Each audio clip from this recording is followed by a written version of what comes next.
What's going on, everybody? Welcome to this week's edition of the Hot Seat. We got a full panel in the building on tonight. What's going on, social media family? Super excited. We got everybody in the building on tonight. We got a phenomenal topic in store for you tonight, guys, about relationships. We got some absolutely bad bosses in the building. So good to see a lot of my friends able to join us and hang out with us on tonight.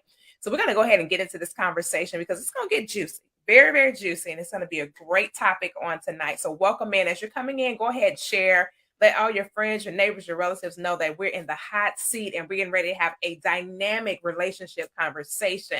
I got Jason Williams in the building. He's a third-time best-selling international author, a musician, a pastor. He's all these phenomenal things, a husband, a father, just a great guy all around. I've got Pastor Linwood and Lady Deshawn Bill in the building on tonight. They don't go by Pastor and Lady. They just Linwood and Deshawn for tonight. But I want you to know what they do on Sundays and Tuesday nights and Thursdays and all these other days when they bless in the Lord. They're a phenomenal couple out of Detroit, Michigan, doing some great things to change that city. Overall, super excited that they're in my hometown making some great changes. I got Lady Victoria in the building. She is an etiquette coach doing some phenomenal things. She has multiple best-selling projects, and she's also a writing strategist. And last but certainly not least, I have one of my dearest friends, a great mentor of mine, Dr. Kai Randolph is in the house. She does so many amazing things. She is the founder of a couple of businesses. But right now, she's focusing on helping women to generate more wealth. So she is the founder of She Builds Wealth. So super excited to have a full panel in the house on tonight. So welcome in. We're getting ready to get into a very interesting conversation on tonight. And you're going to hear from each and every one of these individuals. They are not only familiar with this, they can relate to it. Some of them have actually experienced it firsthand. As far as relationships are concerned. And we're going to have a great conversation surrounding this topic. So tonight, we're going to be talking about a sticky subject. So if you're sensitive, you might want to just buckle in your seatbelt, all right? And stay for the whole ride, honey, because it's going to get good. But if your kids do not like the person that you are dating, is that a reason to stop seeing them? If your children don't like the person that you're dating, is that a reason to stop seeing them? If so, why? If not, why not? We're going to start off, we're going to kick the ball with Lady Deshawn and Reverend Linwood over here tonight because they actually have a blended family. Jason Williams has a blended family as well. But we're going to start off with them and we're going to see what they think about this kind of concept. So how much power do the children have is what I want to know. How much power do the children have? This is a tough question. This is a really, really tough question. They might need some therapy, Dr. Cat. So Koffe, if I can be way too quiet. No, if we can be totally honest, when we first started to date, we decided that we were going to date for 6 months before the children got involved. And as you know, my Lord, that didn't happen because we were married in 6 months. Right. So about 2 months in, 2.5 months in, I decided because of the structure of my family and with my children and my ex, that it would be easier to introduce my daughter to Deshawn first before I met her children. And here's why. We both have very sensitive exes. So that's another show. Whole different show. So Dr. Kai, we're gonna wait up. We're gonna put that one on the back burner for another segment. So for both of us, my daughter being so attached to me, it was absolutely important that she was accepting of the fact because she had never seen daddy with another woman. other than her mother. Oh, wow. Wow. So it was absolutely, it would have been detrimental to us moving forward if she had not accepted the relationship. And I can remember it like it was yesterday. I told her that we were going out to lunch and to hang out with Daddy's new friend. And she said, Daddy, you got a girlfriend? My Lord. My Lord. And, we had a conversation from Toledo to Detroit, about 45 minutes. And we had a conversation about it. And I never forget calling Deshaun as we were pulling up to the house and said, hey, we're 2 or 3 minutes away. Deshaun came out rather than us coming in, and something incredible happened. It was almost like God opened up heaven and a beam of light just shined down on Deshaun's house, because as I was opening the door for Deshaun to get in the car, my daughter jumps out of the back seat, runs to Deshaun, and embraces her. Yeah. She just wrapped her arms around her. And for the duration of that time, I think we went just hang out at the mall for, just to soft introduce to see how it was going to go. And she was glued to Deshaun and has been from that day to this. Oh, wow. There was no easing in period. She just embraced her. So in my case, my daughter had a lot of influence on the direction of the relationship, or watch this, she could have ended it. She could have ended the relationship, or she could have paused the relationship in kind of given a sense of direction in which it would go, because of the closeness that I have in the bond that I have with my daughter, and likewise with the 2 children that Deshaun brought into the relationship. I think on my side, let her share that. My side is a bit different, because my children aren't as easy. It wasn't as easy with mine, and I knew going into it wouldn't be. And so at the start of it, I was more so like, yeah, let's wait it out. Let's see where this goes before I just bring you to the kids, then make it known to their dad and all of this. Not that there was still any relationship or mingled ties or anything like that. I knew where my children were emotionally and mentally as far as me and their dad in the divorce. We had been separated for 5-6 years. We had been divorced for about 5 or 6 years before me and Linwood met. And they are very much so attached to their dad, but they're also attached to me. So them seeing him come around, I know that it was going to kind of be a little, who is this? Let's see what he about. Let's feel him out, figure him out type thing with my children. It wasn't going to be, oh, give us a hug, Rainbow Dad, yay. No, it was kind of like, yeah, who you? Let's see what you about with mine. And that's why I'm kind of on the fence. I don't believe that children dictate a relationship. I don't believe that I would have necessarily ended it if there was a bit of strife there. However, I do take into consideration how they feel and their reasons why they may have said, Mom, I am not feeling him. I know my daughter is a bit sassy. So if she say, yeah, not him, if she say, yeah, not him, me and her have to have a conversation and let's see why. Because I've learned that children always have a reason why. If they're standoffish to an adult, or they're like, I don't want to be around this person, I don't want to talk to them, no. They sense things. So I want to talk through it and see what they sense. Maybe I need to ask more questions. Maybe I need to slow down. Maybe I need to pull back. That doesn't necessarily mean to let the relationship go, but let's slow down a bit. Let's explore this. Let's see what changes. And in the beginning, it was rough.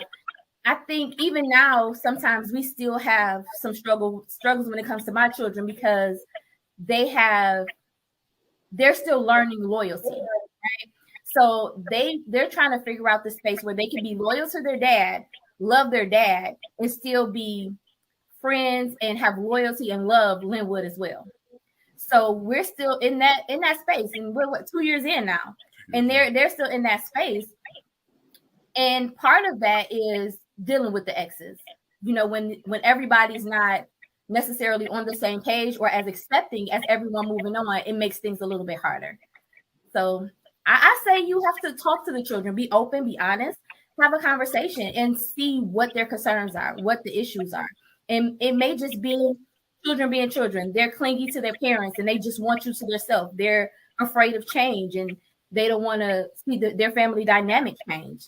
So I say have a conversation and see where it goes. It may not be worth throwing away, but who knows? You may find out something that the children seen all along and you may need to. I like it. Jason, what is your thoughts on that? I know you have a blended situation as well, as far as your family is concerned. Talk to us about this. How much power do the children actually have? I think it just depends on the parents, on how much power they allow their children to have. Because ultimately, a child, depending on their age, doesn't know anything. And I understand what was just said, that you want to be considerate of the child's feelings. But a lot of times, from what I've learned from my personal situations, I've never really had an issue with people, children like me. I've never had an issue with a child coming and saying, oh, I don't like him. But I think it's because of the approach. My approach is never to come in, I'm your new daddy, or I'm this dude, I'm this, I'm or that. It's just, hey, how you doing? What's your name? Meet you, you meet me. I treat the child just like I would treat a new adult. But I think sometimes children, especially with blended families, especially younger children always want to see their parents together. No matter how odd the relationship may be, younger children are always like, mommy and daddy can still get back together. And I think in the back of their minds, they're always hoping that happens.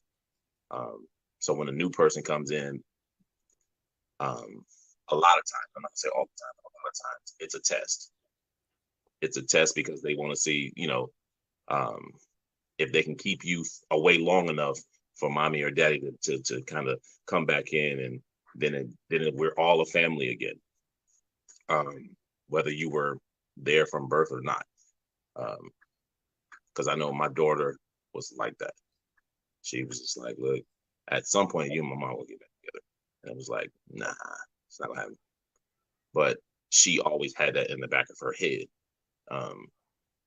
And it didn't matter who came. She wouldn't be rude, but she would always be kind of standoffish. And you would have to kind of break that down for her. Like, I don't know you, you're not my mama. Right. And that's literally what she was like. She was like, yeah, okay, he likes you. I don't know. You ain't my mama. Right. Right. So for her, it was more of, you have to figure out a way to kind of break those walls. Because if I do it, it's just going to be temporary, because she's going to do it because I asked her, not because she wanted to. And I think a lot of times you just need to take that into consideration, especially when you're walking into a blended family. Everything ain't gonna be gravy. I've never asked a child to call me dad, father, whatever. Not until they wanted to. If they chose to, they chose to. My name is Jason on my birth certificate. It ain't dad, it ain't father, it's Jason. Call me Jason. I mean, Mr. Jason, if you're a young child, you know what I mean? I was gonna say, I need you to clarify that for the audience, because we don't call nobody by their first name and their in the child's ministry. We don't do all that first name calling. Let me clarify fully though, because honestly, I grew up in New York, and a lot of my adult, my parents' adult friends, there were no Mr. and Mrs. on it, and that's just the way we were. When we grew up in New York, we called you by your first name as a kid. Like my uncles, I didn't call them uncles till I was my uncle and aunts till I was in my 20s. So technically, just for the sake of clarity, not disrespect. Now there was a way to say it. You didn't just call. I was gonna say. Yeah, right. I mean, there was no Mr. Y'all Mrs. may be Right. Y'all may not be on the Mr. and Mrs., but you're gonna come correct when you say my name. Oh, for Period. sure. It's not For gonna sure. be, you're not gonna be sideways saying my name. Now don't get yourself busted in the eye. Please don't Right. do it. Please. All day, every day. Please. But Please. for kids, we really have to, you have to be sensitive, especially the new parent coming around someone else's kid. But also the parent with the child has to be cognizant of the fact that you know your child. You know what your child is really doing or not doing, and be conscious of that. The only downside is it's hard for you as the parent to, like I said earlier, to break that wall down. You as a couple have to figure out a way to pull that child in without, I guess the best way to word it is without being too aggressive. You have to find that soft spot and use that to get to that child's heart. And I'll just say that. That makes sense. Dr. Kai, I'm listening to my people so far. How much concession are we making for these children, Dr. Kai? Talk to us. You still on mute, Dr. No, I'm not on mute. What I was thinking was on mute. Okay, you're not on mute now. Go ahead. Go ahead. You good now. Lord have mercy. Okay, let me stop laughing. So, I love concessions. I love it when we give our young folks some space to have decision making. Let me just throw it out this way, because I think you'll get a little bit more understanding of who I am and why I'm going to answer the way I'm answering. I was a single mother, and I can remember my parents saying to me, mind you, I was single at a point. Okay, I was married, and then all of a sudden one day I was single, not by choice. Okay. So one day my parents said to me, you need to be mindful of what type of decisions you allow your children to make in your life. This is your life. And I will never forget that statement, because I knew growing up with two parents that there was a line drawn in the sand. I got only so many decisions. And then at that point, it was no longer my decision. Carrying that forward with my children, when I began to date, I had a conversation with them early on. And they were young. And I said to them, Mom is going to date. So I'm going to be away for a little while, and then we're going to come back. That's one. Two, you don't get to interface with the person that I'm dating until I've made a decision about whether or not they're going to be in your life for a period of time. I cannot promise you they'll be there forever, but they will be there for a period of time. That's two. Three, my relationship with that person is private. You don't get to ask questions, but I do get to tell you what I want you to know. So those were the three things that were pillars when I dated. So when they did get to be introduced to individuals, this is Mr. So-and-so. There's no requirement that you call him dad. There's no requirement that you call him Mr., because in my household, my children called me Carlene. And I always prepped the individual that I was dating. This is how I run my household. When they interface with you, if you have a preference of a Mr. or your name, please let them know. They'll respect it. But in my household, we don't do that. And I'm sort of like Jason. I grew up in an environment where we were allowed to call family members and friends that were older than us by their first name. So that's part of that other side. But they didn't get to have a say so on who stepped into my life. Um, Respect the fact that I'm going to select someone that I have faith in. Now, here's another thing. If I dated somebody and they were an issue, they never got to meet my children, and my children never got to meet them. Period. Right.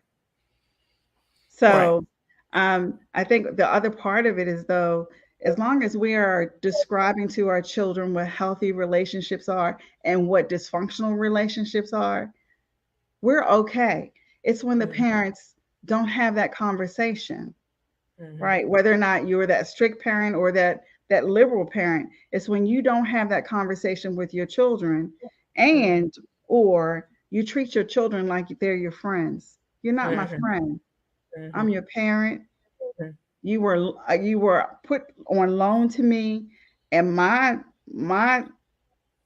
book said I needed to raise you accordingly so that you can go out here and do what you needed to do in the kingdom of heaven. So you're going to respect all those things, right? But all families aren't like mine. All families aren't like mine. But I do advise families, whether single moms, single dads, you need to have relationship conversation with your children so that they have an understanding of what a healthy relationship is and what a dysfunctional relationship is. And then we ourselves need to decide whether or not we're going to put our kids in a situation that's going to be a situation. It makes sense. I'm going to leave you. That makes a lot of sense. I love it.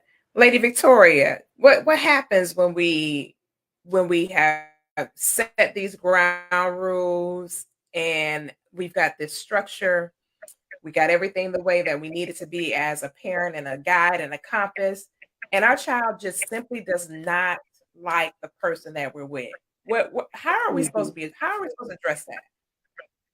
Well, I think Dr. Kai touched on a number of points that I was going to make. And I think a valid point for all parents to consider is, what was the status of your previous relationship that your children had a full view of before the divorce, the separation, death?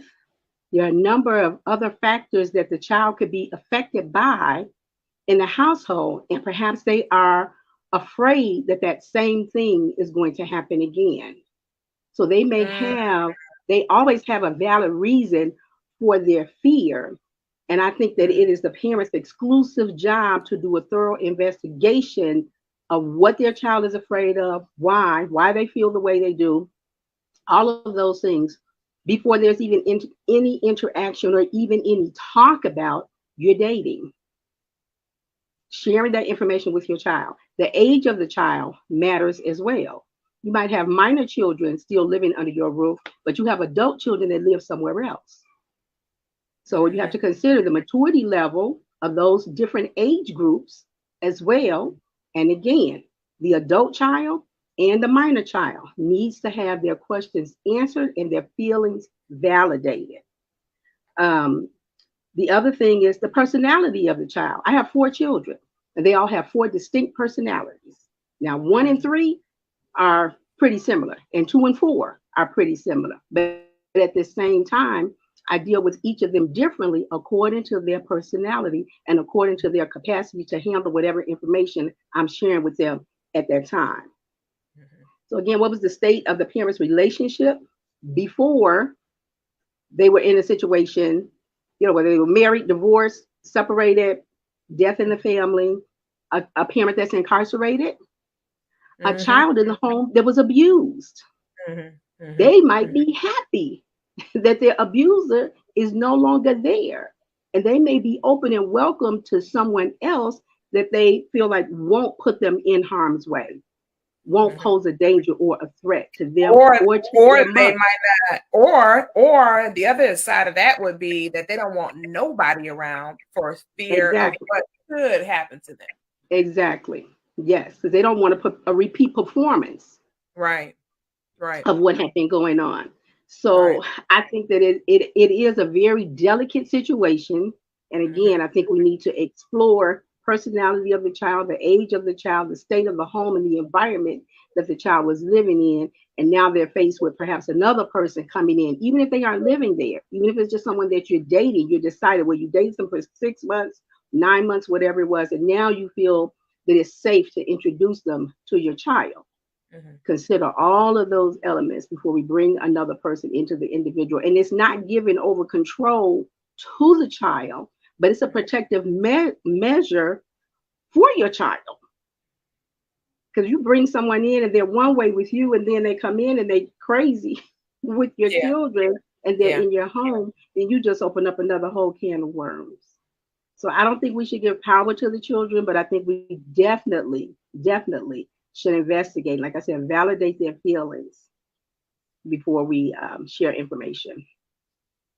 That's good. So let's go on to another question. And anybody can chime in on this one. We all know that Steve Harvey did that book, Act Like a Lady, Think Like a Man. And in that publication, he kind of talks about the ideology. And I've heard this before, especially when I first started coaching, that sooner than later, for the introductions with the children, regardless of their age. What is your position on that? What are your thoughts about that? Because the philosophy behind it is, I've invested 6 months with this person. We've built this crazy, amazing rapport. We're harmonious. We're in sync.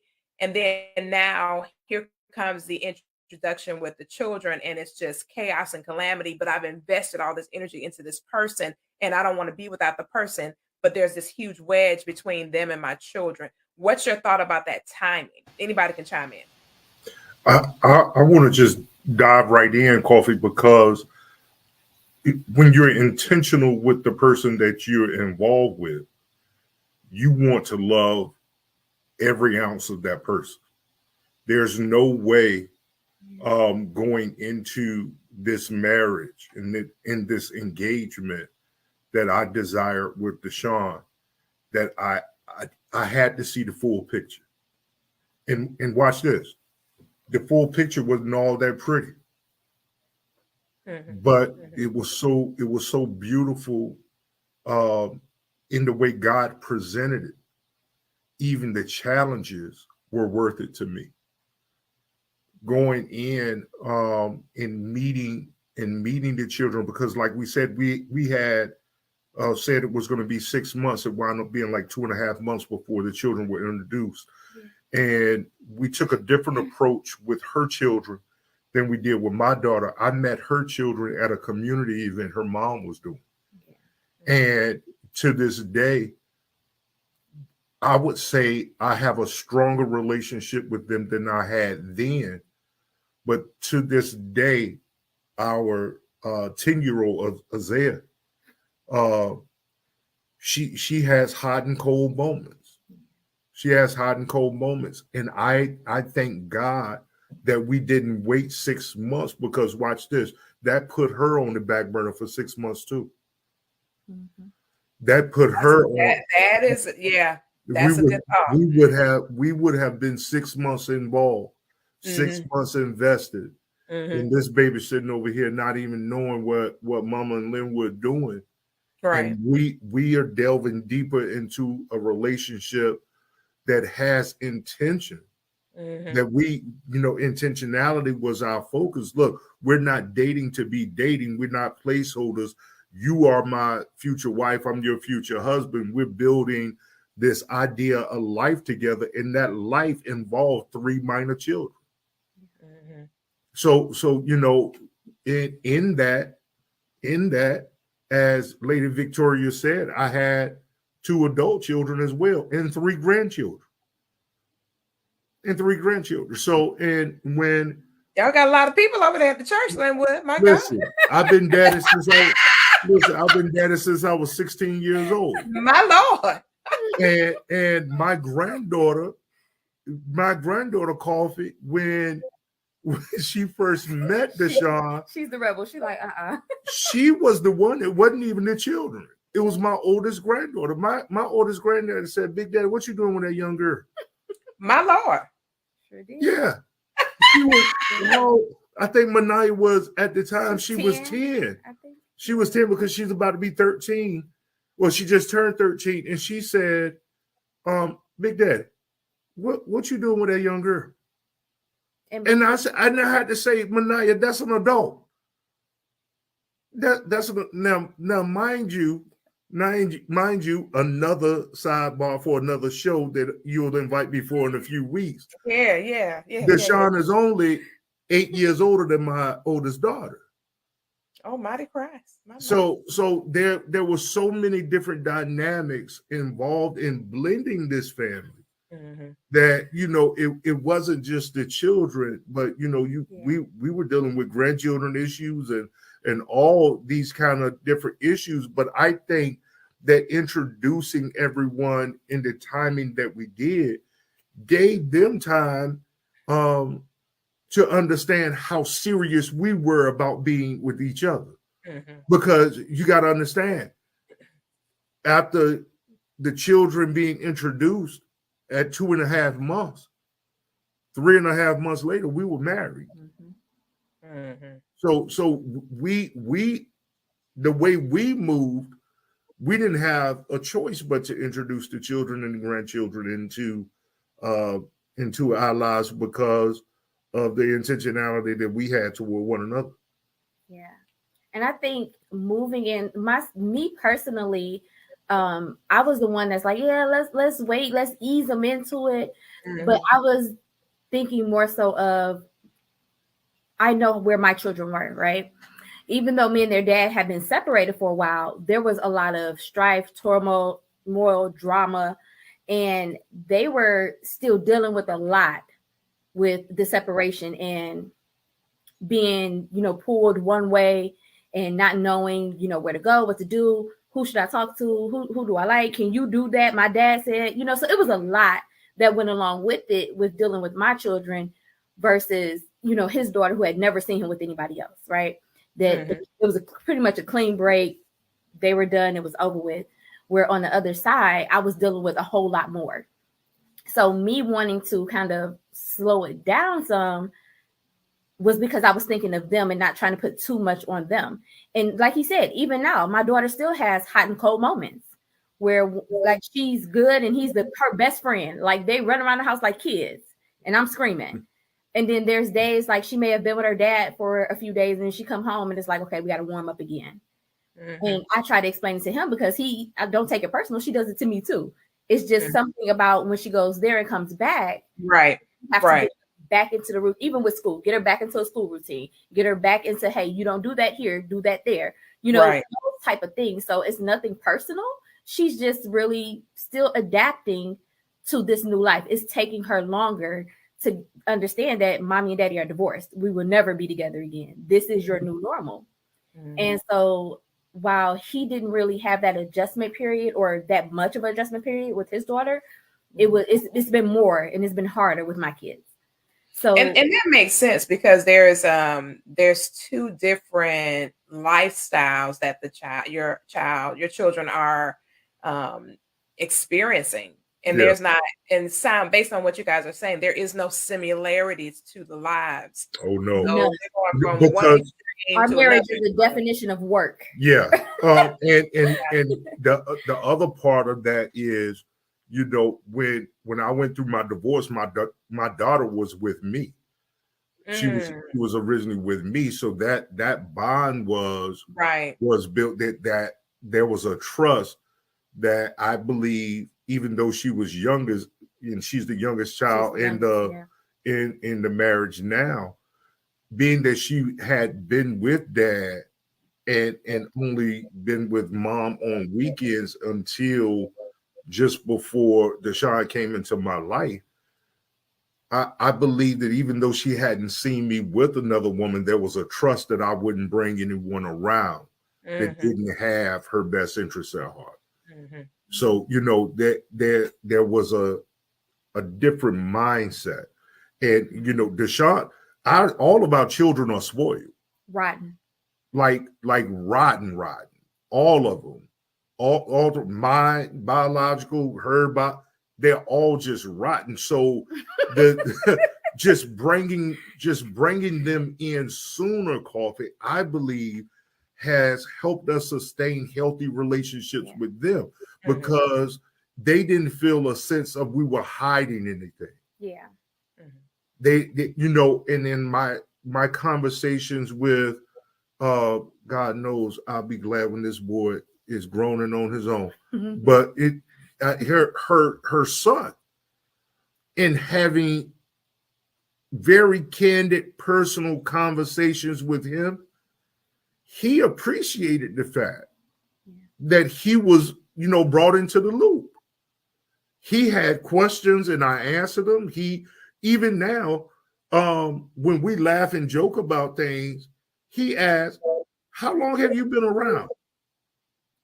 How much do you know about, my upbringing? Because, just certain things, and I'm sure Pastor Jason will be able to attest to this, when you're dealing with a male child and you're bonding with a male child that is not yours, just simple things that you can say as a man that he might be able to relate to, and not trying to father him, but just mentoring him in just masculine, period. Yeah. Right. Then it brings, as an adolescent, it brings to question, well, how much do you know about me, since you know so much about this situation? And I have to sit down with him and talk to him about, life, and let him know that this is not because I was your mom's sneaky link and I know who you are as a child, because that's not the case. It's just, I know these things just because I have been where you are. I've been 16. I've been 17. And I think that has been what has helped us cultivate a relationship even outside of our marriage. So bringing him in early, talking to him, being honest with him, letting him know that he's a part of the relationship actually helped me develop a relationship with him. And I think another big thing for us, and I'm going to release the mic, is that they see a healthy relationship with me and Linwood. And my kids came out of a marriage that was a mess. It was very unhealthy. It was toxic. It was everything that a relationship, a marriage should not be. So now, having experienced that, and now seeing us together and how we move and how we operate and the dynamic of our relationship in our life now, they honestly appreciate who he is to us. They appreciate him being in our life. They appreciate, that he's there and he is the man that he is. And the example that they have now, they have questions about relationship. And Mom, why do you do this? Why do you always go live with something to drink? That's my daughter. You always fix his plate. Yeah. So now I'm explaining things to her as a woman, as a wife, as a mother, these things that she didn't necessarily, then she wasn't really old enough, but she didn't see happen. She didn't really see that healthy dynamic. So that opens up a lot of questions as well. And it helps the situation because they see the difference. And Dr. Kai, you brought up a point about, a great point actually, about us as adults being whole, being totally healthy before we start, building these bonds with other people that we choose to be in relationships. When you said that plays another role in as far as the children are concerned too. So I know that you've done some coaching and you've given some guidance to individuals over the years when it came to relationships and things like that. Is it necessarily a bad idea to go ahead and wait and build a rapport with that person before bringing the children? Is that necessarily a bad thing? So there, okay.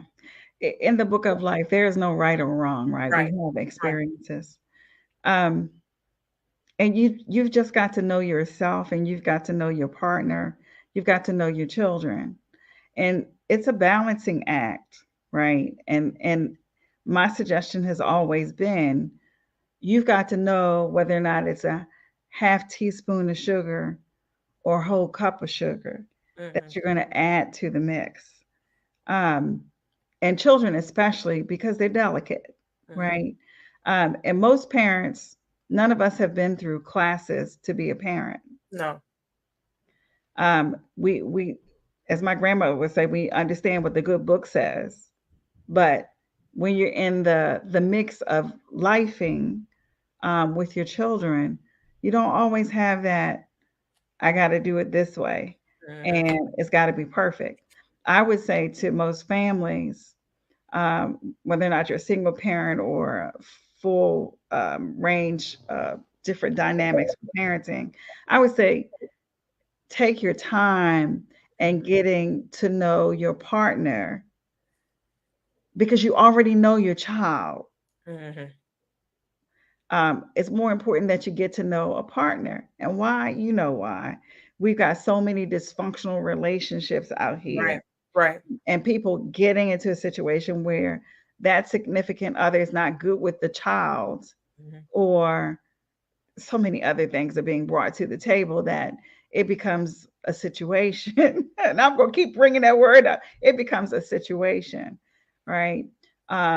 So as long as we're whole, because a lot of times people rush from one relationship and into another without being whole, right?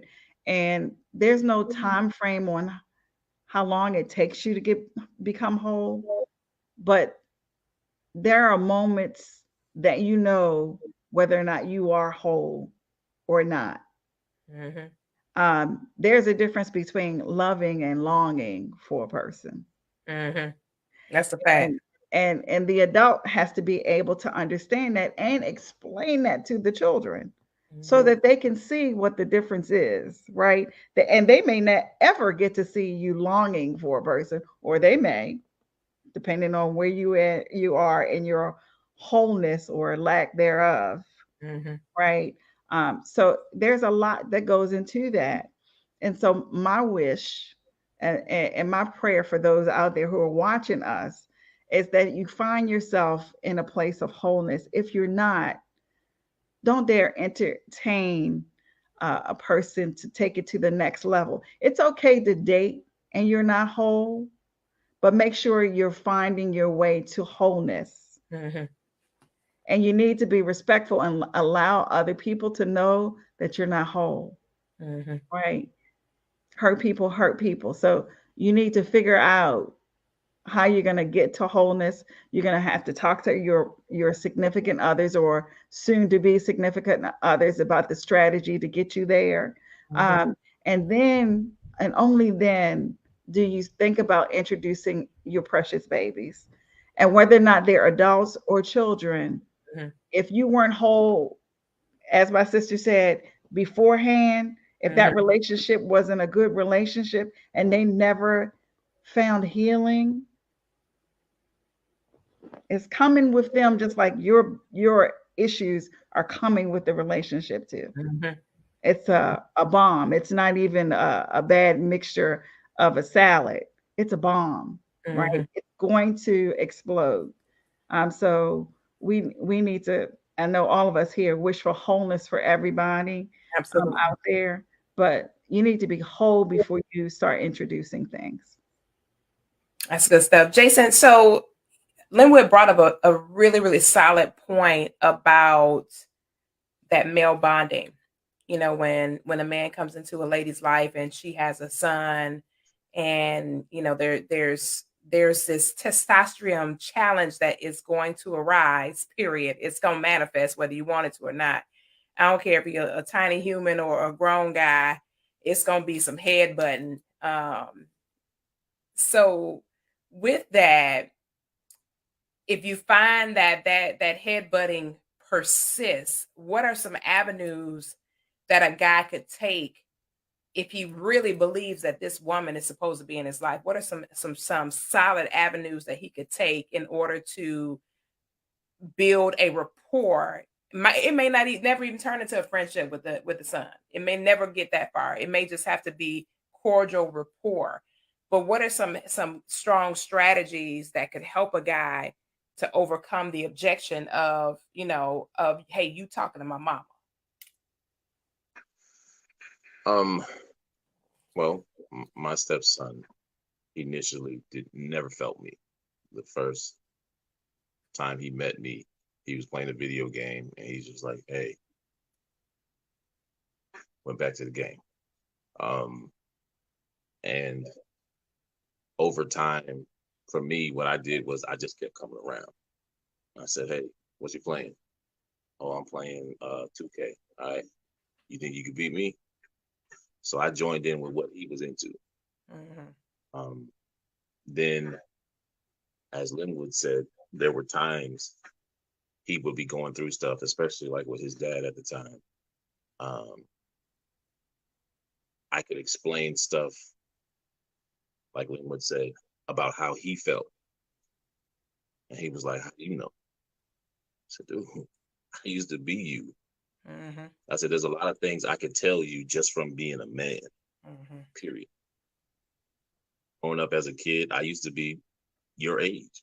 So I know exactly how you think. And I would always do that. I would always tell him how he was thinking about a situation while he was going through it. And I think that broke down a lot of walls, because he felt like I wasn't in it just for his mom and didn't care about him. Because a lot of times guys get in it, it was like, look, it may be a package deal, but you're the only package I'm concerned about. And the reality is you have to be sensitive as the incoming parent to a child, that child, that's their mama. There were a lot of things his mother would do that I wouldn't do to him. She could yell, scream, and holler, and da-da-da-da-da. I'd be like, look, come here, let me talk to you for a second. Now, you know your mother said this. You know your mother said this. Why don't you just listen? So you don't have to hear all of that. But the reason I was completely the opposite was because I wanted him to see that you get to pick and choose the type of adult you choose to be. Your environment, we are all products of our environment, but your environment doesn't, in its totality, dictate who you are. And it got to a point where his mom is like, oh my God, he acts just like you. And I could tell her, I said, honestly, it's not that he acts like me, he's becoming a man. And you need to separate the two. He's not being me, he's being the man in him. But because I was trying to show him a solid man, he just followed the same steps. Because he saw, I don't have to be this way. I can be exactly what I see. I don't have to let my emotions take control of me. Because initially he was like that. No disrespect to any woman, but a single woman raising a boy, sometimes the boys end up a little bit emotional because that's all they know. Right. When they get around a man that's just like, calm down, relax. We're gonna be all right. We're gonna get through this, we're gonna get through that. And you can start seeing the boys like, okay, I see a little difference. And even female children will see the difference. Understand that the man doesn't have to be boisterous. He doesn't have to be, I'm the man of the house. Blah, blah, blah. He can be the calm, cool cat and be in the house and be like, look, this is what we're gonna do.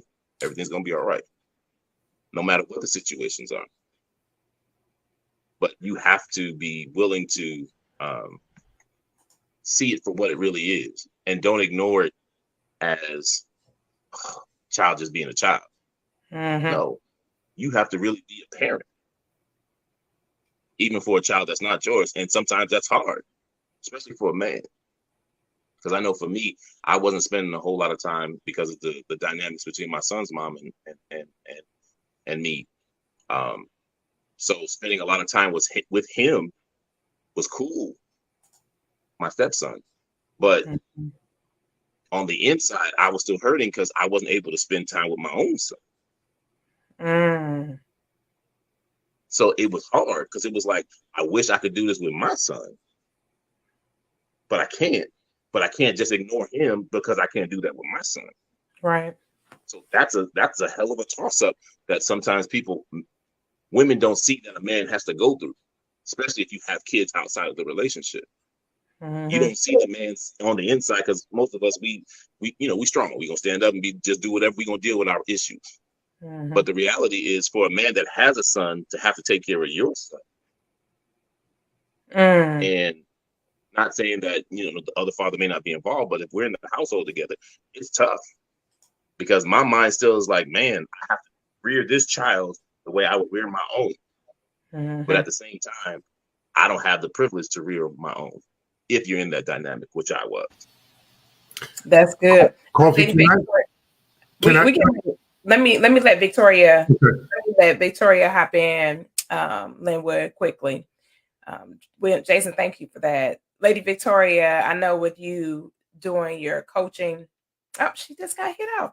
Go ahead, Linwood. She just got I just wanted to share one thing that Jason said that was very pivotal to me developing a relationship with my stepson. He just got his driver's license a couple of months ago, and we gave him a car.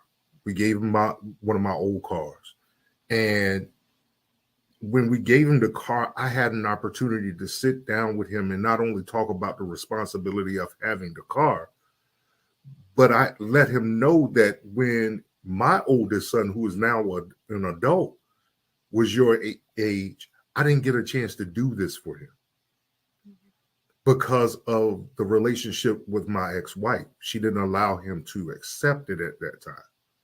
So this is something special that I'm doing for you that I didn't get to do. Don't mess this up. It gave me an opportunity to step in as a parent and to parallel another relationship that was important to me, to let him know how important he was to me as well. And it's those little nuances that you're able to establish in relationship with stepchildren that help bring, the dynamics of the relationship even closer to what you want it to be. That's good. That's good. Lady Victoria, I know you kind of, the screen kind of went blank on you for a second, but I just wanted to kind of get from you from in the coaching space, as you've done coaching and help with issues like this in real life and in real time. As we head out for tonight, what are your thoughts about the topic overall as it pertains to the timing aspect of connecting the dots for the adults to connect the children into the partnership? What are some recommendations or some suggestions you want to give on our way out for tonight? We've got about 5 more minutes in the hot seat. Sure. Yes, I think it is really, you have to make timing a priority. Timing is everything. And only you, the parent, know the heart of your child.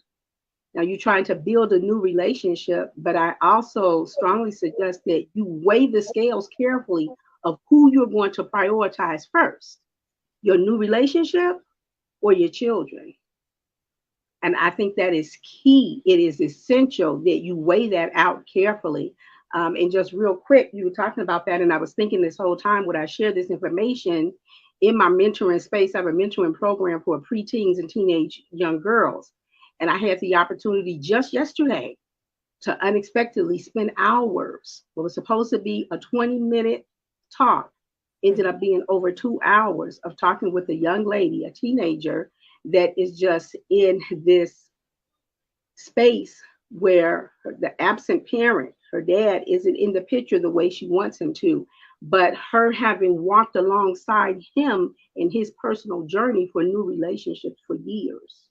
And she was there to see too many things that she should not have seen and to experience too many things that she should not have experienced. And those were her own words. So we have to prioritize our children. A new relationship is great. It's great to come into that headspace, but I think timing is essential, and weigh the scales heavily as to who you prioritize first, the new person in your life or your children. Those are my final thoughts. Thank you, Koffe. Awesome. That's what's up. Well, we are literally at the top of the hour. It is now 8:56. So we're going to have a 30-minute rapid round for closing thoughts and ideas as we head out for the evening. Thank you to all of our panelists. Phenomenal conversation tonight. Super excited that you all accepted the invitation to come on. I knew we were going to get some great feedback and some solid information on how we can forge forward relationally and still have everything intact, the love we want and the lasting relationship, healthy relationship with our family. So Dr. Kama, yield over to you. We're going to do some 30-second quick suggestions and thoughts as we head out for tonight. Yeah, I'm going to go back to the statement I made a little bit earlier. I I think that you need to ensure that you are whole. Um, if not in the midst of your dating, um, into a permanent relationship. Um, it is so important to make sure that you're whole. It is important to make sure the individual that you're dealing with is whole or in their walk to wholeness. And then, as Lady Victoria said, you got to make sure you prioritize which one comes first. And quite often, some of us may say, my kids come first. Some will say, my significant other comes first. But make sure that you are in a whole place and a healthy place so that you can make the appropriate decision for prioritizing which one comes first. And with that, I'm going to yield back to you. That's good. That's good. Jason? I'll just say, know who you are, know where you are, and know where you're going. Because when you know those three things, it makes it a little bit easier to deal with the obstacles. Because you don't let external things from who you are, where you're going, but they can affect where you are.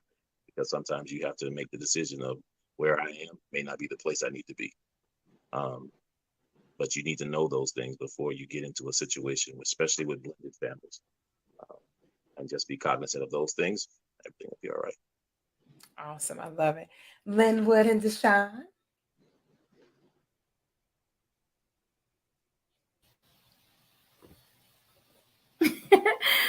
I'm going to say relationship, in every relationship, communication is key.